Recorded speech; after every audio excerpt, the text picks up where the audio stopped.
Good morning, brothers and sisters. My name is Father Jacob Onyumbe. I am speaking from the Democratic Republic of the Congo.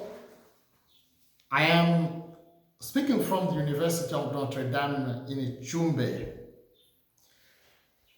We have listened to different talks in the last few days, and we all know that what we are doing is how to imagine new life. Imagine a new creation in the Great Lakes region. We know that we have been going through a crisis. The crisis, the pandemic of COVID-19. We know we have known many crises: the war, tribal conflicts, political unrest, etc. But today, this crisis has become the focus of our energy, our attention throughout the region. So, my participation in this GLI this year is I want to suggest certain behaviors that a leader needs in order to be effective in this context of COVID-19. I know that during a time like this, we need leaders who can encourage the community, leaders who are bold enough, compassionate enough, charitable enough to take the community through dry lands. So I would like to talk about those leaders. Leaders who are inspired by the Word of God, by the gospel of Christ, of the renewal of our minds and our lives.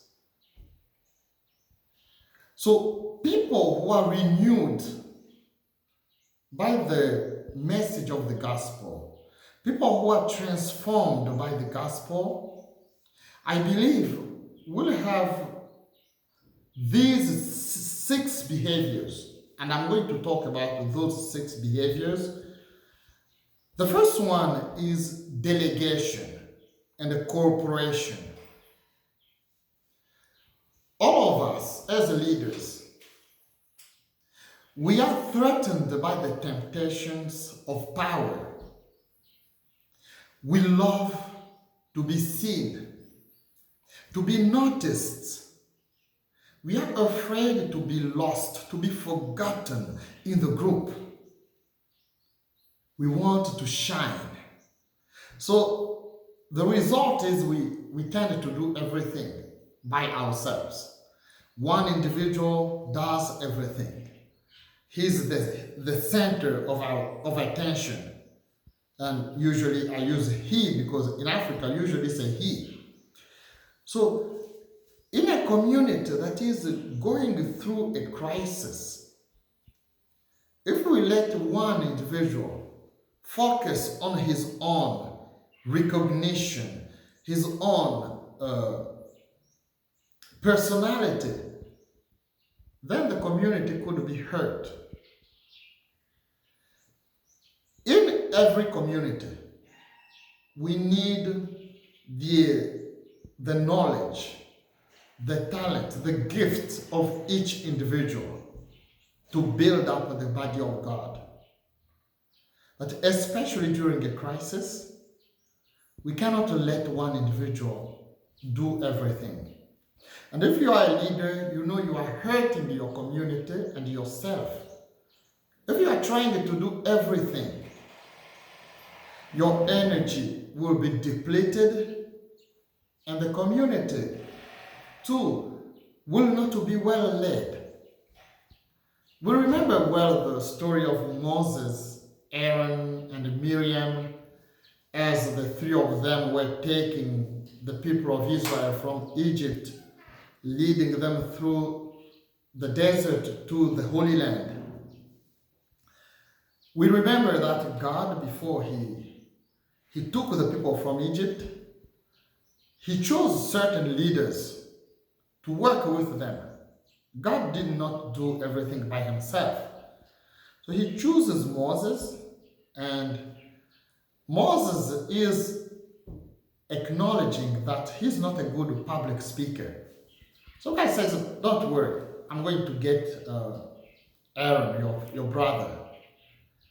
As we are going through the story, we realize when we get to chapter 15, we realize that there is need for somebody to lead the community in a song. There is the necessity to find someone, and that one is Miriam. Miriam leads the community in song. So in our communities, we need to have different roles. But you look at the story of Moses, right after crossing the Red Sea, people sing, and after that you hear he's doing everything by himself. So in chapter 18, his father-in-law, Jethro, comes and he tells him, no, don't do things that way. Jethro seems to have learned that after listening to the story that Moses told him. Moses told him, well, God did this and that with me.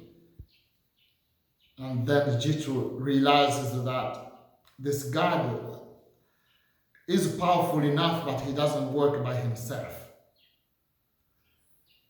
And yet Moses, who has been working with this God for some time, has not learned the lesson of leadership from God himself.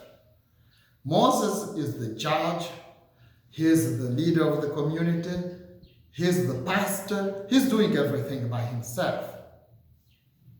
So Jethro tells him, the thing that you are doing is not good. It's not right. You should, if you continue to do this, you're going to wear out the community and yourself. So that God may be with you. And it's important to notice that.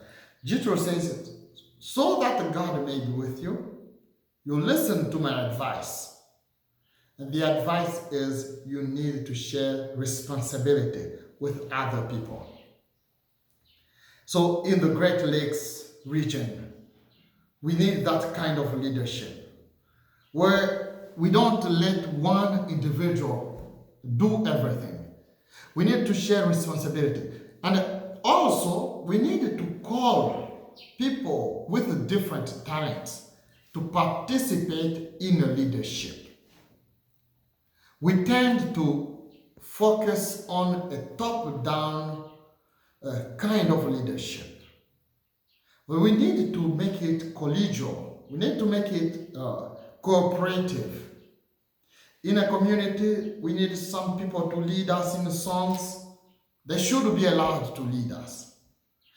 We need people who have specific talents to lead us in certain areas. We need to let those people do the work. So you can be the leader of the community, but you're not doing everything by yourself. You need to raise people who work with you. And that leads us to the second behavior that I call raising new leaders.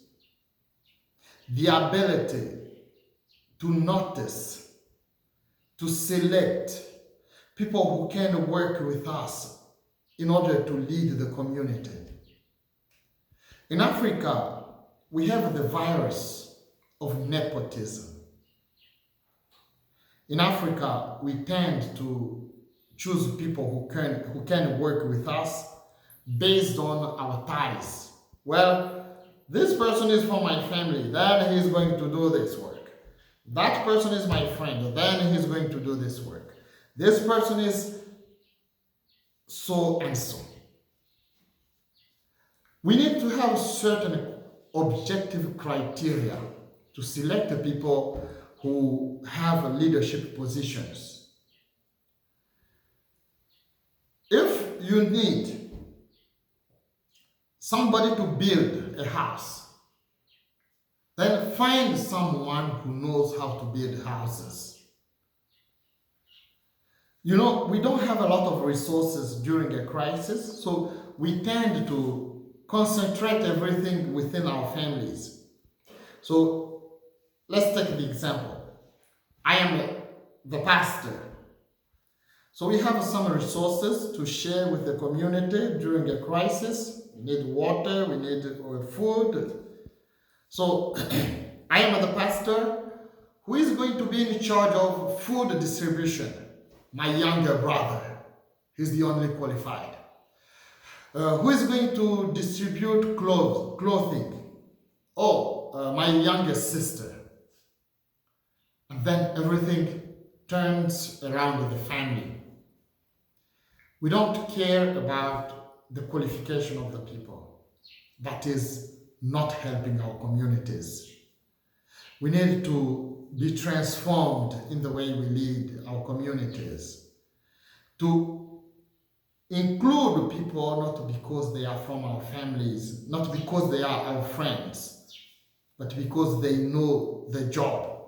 They know what to do. As we are selecting new leaders, we also need to see people who know how to encourage people. It's not simply people who know how to do things, but also people who can speak well to encourage people. People with bounded optimism. What I mean bounded optimism here is someone who can combine optimism with realism. Not foolish optimism. The foolish optimism is the recent example would be the former president of the United States. When COVID-19 comes, he says, well, it will disappear like that of itself. Now, bounded optimism is when you know to tell people, well, we have a crisis. You acknowledge the crisis. And you tell them, we need to know how to get through this. We know we will get through the crisis, but there is some work to do. So it's like in the story in Numbers, the book of Numbers, chapter 13. So Moses wants to send a group of people to scout the land, to check the land of Canaan, the Holy Land where they are going. So he chooses people from different tribes. But when they come back to give the report, we have two groups. You have the group of Joshua, son of Nun, and Caleb. And then you have another group of people of different tribes. Caleb and Joshua, they tell the people, we have been to the land. It is a good land. There is some work to do to get there. There are strong people. We will meet strong enemies. But we know we will get there with the help of God. The other group says, well, we should not try. Let's go back to Egypt. Because going there is a hopeless endeavor. So we as leaders, people who cooperate with us, and even ourselves, we need this kind of Caleb mentality, the Joshua mentality of telling people, we have a crisis, but we know we will get through the crisis. We know we will be able to go through the dry land and not to be lost.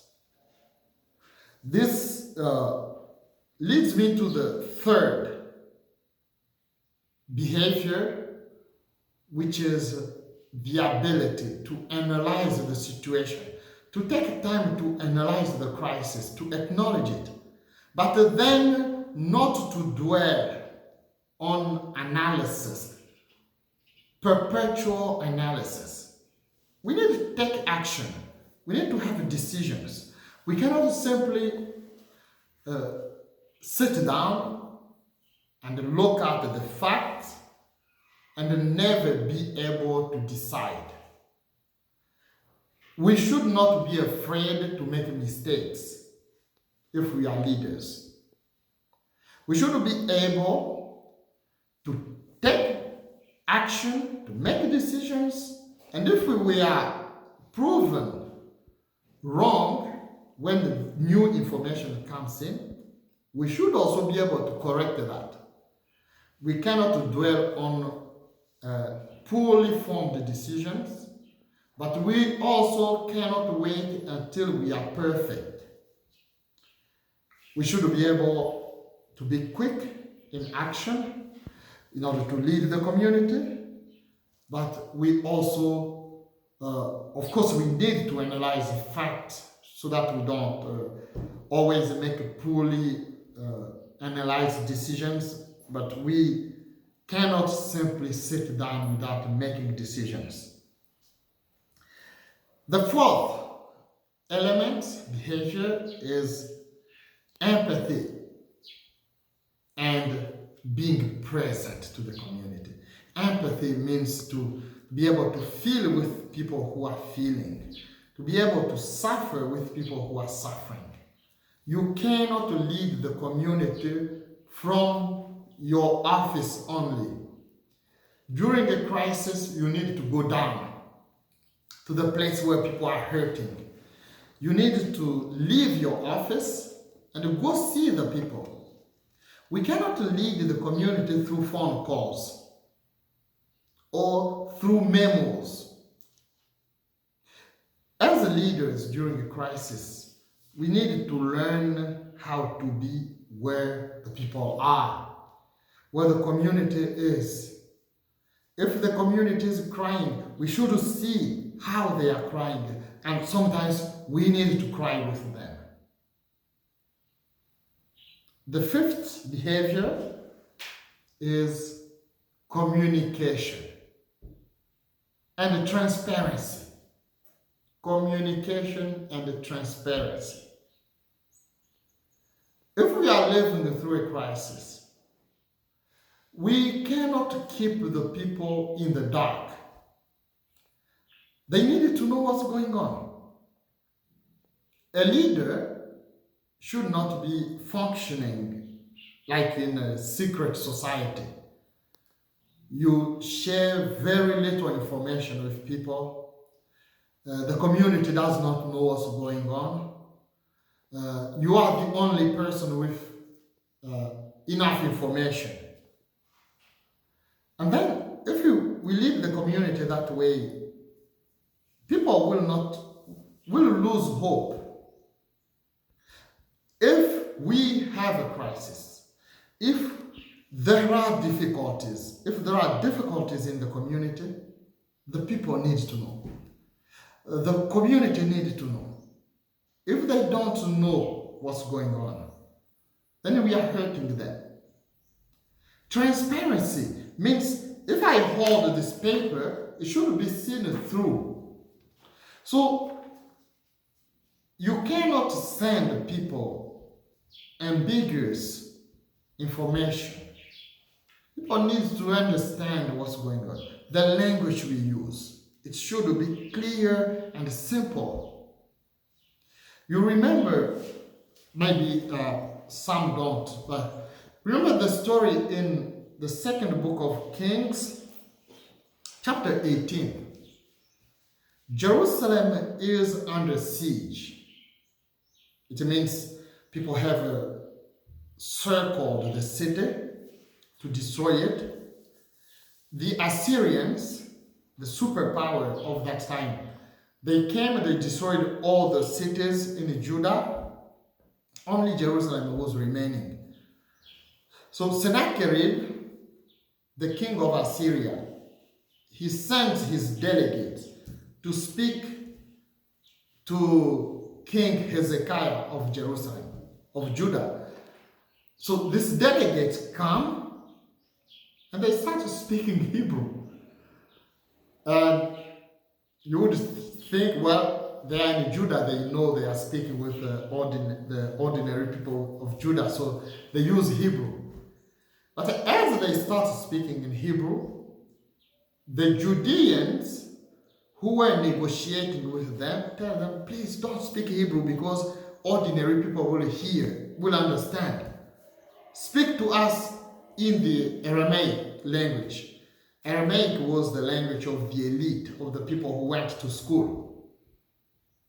It's like speaking English in Uganda, in Kenya, in Rwanda. Only people who went to school would understand English. So it's like you are in Uganda, you say, well, speak to us in Luganda. So the Assyrians say, we are not going to use Aramaic because ordinary people are not going to understand Aramaic. We want them to understand what's going on. Of course, what the Assyrians are doing is to terrorize the community. But what the Judeans should do is not to hide information from ordinary members of the community, but to convey information to them in such a way that the community understands the danger they are facing, but also to know that they will go through this difficulty.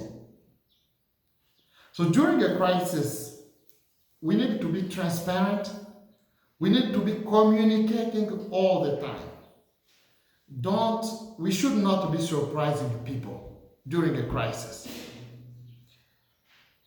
And the last behavior I'm going to talk about is generosity. We know during a crisis, we don't have a lot of resources.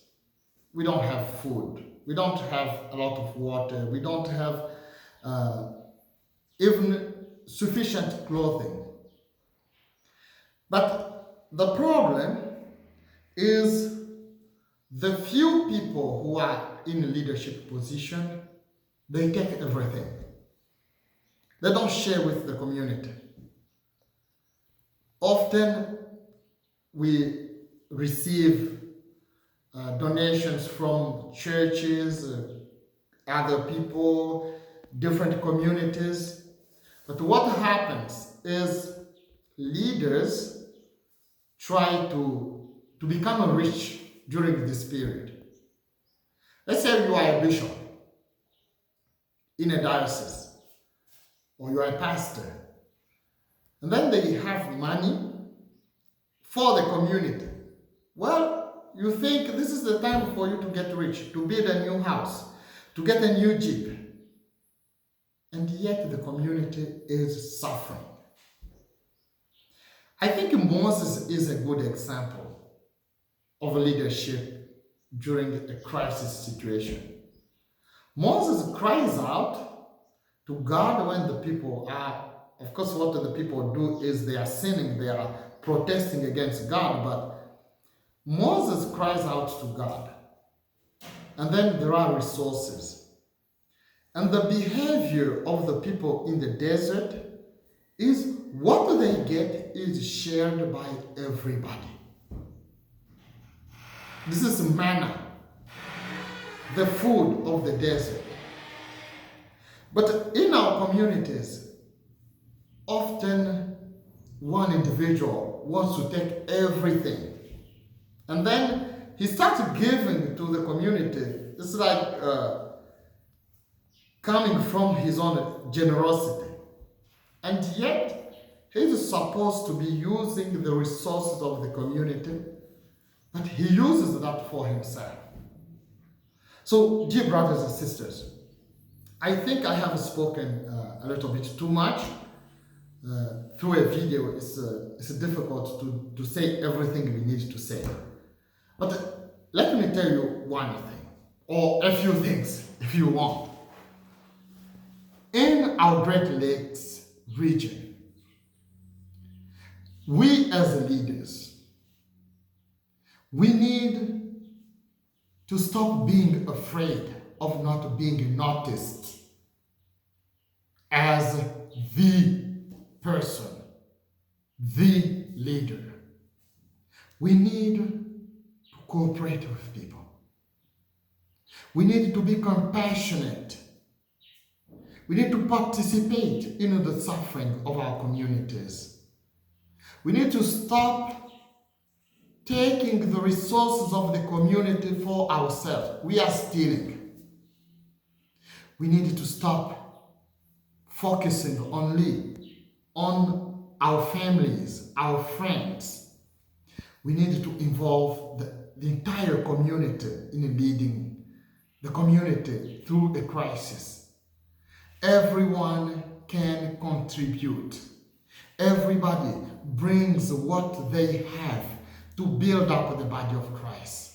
We as leaders, we need to be in the middle of the community, helping those who need help and taking those who cannot walk with us so that the community may go forward, not around us, but with God in our midst.